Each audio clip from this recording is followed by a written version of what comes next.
But first, we start with a fight over a policy that could impact tens of millions of Americans. The Supreme Court is hearing arguments today on President Biden's student loan forgiveness plan. The policy seeks to cancel roughly $430 billion in student debt for about 40 million borrowers. Advocates rallied outside of the Supreme Court in support of the president's plan, but several Republicans and conservative groups are suing, saying that the policy is an overreach by the Biden administration. The Education Data Initiative reports student loan debt, meanwhile, in the U.S. has totaled nearly $1.76 trillion late last year. That's almost two-thirds more than just 10 years ago.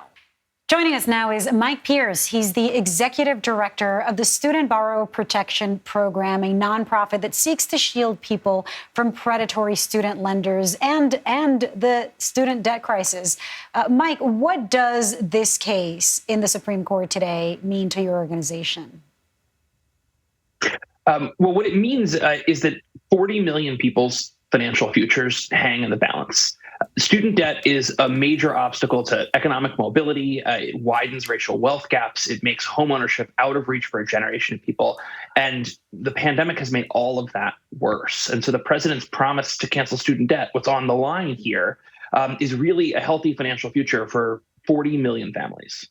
Mike, you said the pandemic has made all of it worse. That's at the core of the Biden administration's legal case. How did COVID specifically impact these borrowers' ability to pay back their loans? So what COVID did was allow the education department to put the entire student loan system on pause. And what the administration is worried about here, the reason that they're canceling student debt right now, is because they plan to send 40 million people back into the student loan system that never met their needs and that led to 1 million people defaulting on their student loans every year, and more than 1 in 4 of all student loan borrowers being in default or past due before the pandemic struck. Return to the pre-pandemic status quo, going back to normal, is a catastrophe for tens of millions of people. And Mike, if the Supreme Court were to rule against the president's student debt relief plan, do you have any advice for borrowers, and where would your hopes lie? So I think this is actually going to be a happy ending for people that have student debt. What we heard today was real skepticism from a majority of Supreme Court justices that these cases have what's called legal standing to be challenging this program in the first place. I think at the end of the day, people are going to get their debts canceled. But even if they don't, this administration has shown that it has student loan borrowers' backs and has taken big steps to cancel debt for people that work in public service, that have disabilities, that have low incomes. The student loan system is going to be better than it was back before the pandemic, rain or shine at the Supreme Court. But again, I think that the government did what it needed today, and that the Supreme Court is going to deliver debt relief for 40 million people.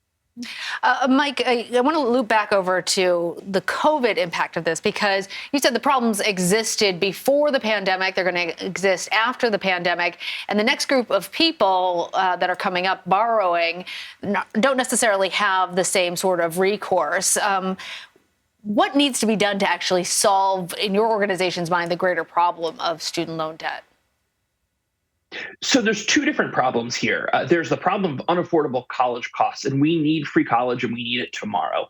But there's also a problem of a very badly broken student loan system where people pay the amount of money that's due on their bills every month, and their debt keeps growing and they get deeper and deeper and deeper in debt. For every 2 people that pay off their loans in 12 years, 3 more are even deeper in debt than when they first started. And the Biden administration is taking big steps to fix that problem. They're ending the debt trap by doing away with runaway interest charges for people that have low incomes that can't afford their monthly payments. All right, Mike Pierce, still a lot to dig into here. Thank you for joining us. Thanks for having me.